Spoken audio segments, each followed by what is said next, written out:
Once I realized what it looked like to have a passion and how exciting that must be, because I did not have one, I was on a pursuit to find my passion.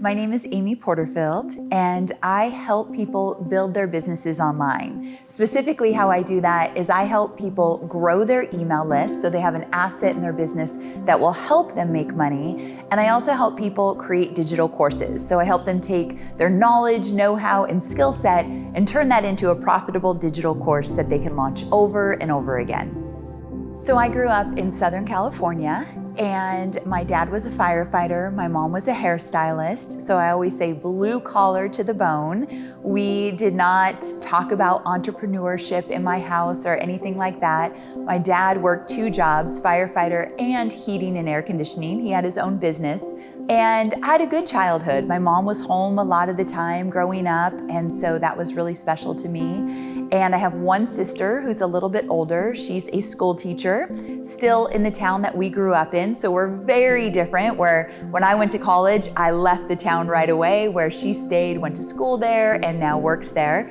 So we always tease that we're very, very different. And that was really my childhood. I was a cheerleader in high school. I was on the leadership team. I always wanted to be the boss. I always wanted to be the leader of everything. So it must be part of my personality. In high school, I loved to write.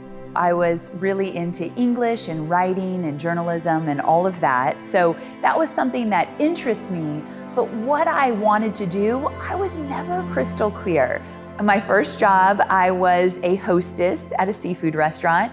And then I worked at Golden Swirl, which is a frozen yogurt shop. So I just had little jobs after school to make a little extra money. So the jobs really didn't have anything to do with what I aspired to. And I was a good student. I got good grades. I took that seriously. But looking back, I think, wow, it's interesting that I never knew exactly what I wanted to do. Like Gary Vaynerchuk is someone I really admire, and I listen to his story a lot.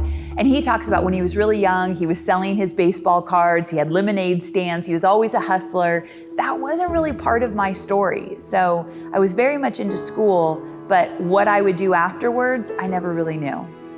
In my family, it was never a question of if you're going to go to college. I thought everybody went to college. It was always just known in my family we were going to college, my sister and I. So I went to UC Santa Barbara, which was still in California. I didn't go too far, but far enough that I wasn't at home anymore. It was a good 5-hour drive if I wanted to go home, which felt very independent. And I had a boyfriend at the time, so I didn't want to leave him and go too far, which as a parent now, I cringe even with the thought of it, but it was far enough. So I went to UC Santa Barbara, I majored in communications and loved it. And I got a lot of interns based on media, production, TV kind of things. So that was really an area that I was drawn to at the time. It was still not a time where the internet was a huge thing in our lives yet. It was there, but not like I was pursuing a career in it. So I thought maybe it would be TV or production or something like that. And so I really loved my time at UC Santa Barbara. I had a love and a passion for books, and I loved to read, and I loved TV, not necessarily movies. But I think what I loved more were the stories behind the actors. So that's why media, PR was something that really interested me in those early days. I had interned for a PR company, and I thought that was so very exciting. But then I interned for a nonprofit, and this nonprofit was all about granting last dying wishes to adults. So it was like Make-A-Wish for adults. It was called the Dream Foundation. And I interned there as like a project manager. And so because I was in marketing and communications, I kind of took that role there and absolutely fell in love with it. It was a really small team.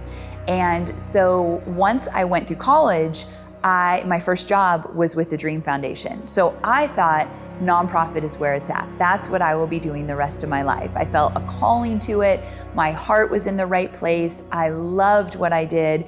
And the stories that I got to work on, the fact that it would be a dad who his last dying wish was to see his old college roommate that he hadn't seen in forever and didn't want to die without saying goodbye. And so we shipped him to another state and created all these experiences.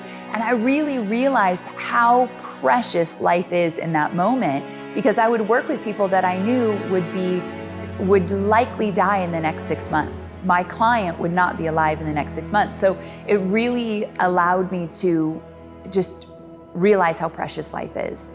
Working with clients knowing that they're going to be dying or they're actively dying and they're not going to be alive in 6 months from now, you do treat people different. And I actually wish that weren't the case. I wish I treated everybody the same. But in that moment, I realized I needed to lead with tenderness. I needed to have more compassion. They were afraid, they had questions, they were frustrated a lot of the time. And so in my business now, we have a motto that we lead with compassion. You never ever know what somebody's going through. And so we're always going to just lead with love. And I know I learned that early in my nonprofit days because I saw it firsthand and I saw what a difference it would make. And so I think I learned to deal with difficult people because when you are dying, you are not your best. You are more difficult. You're frustrated. You feel like you got shortchanged. Life is going to be too short. And so knowing that I could navigate those relationships still with compassion really solidified how I wanted to navigate through the world. So it was definitely a big pivotal time for me. So I worked with a nonprofit as an intern for probably about a year, and then they offered me the position, and I worked for another 2 years in the nonprofit as a project manager and loved every minute of it.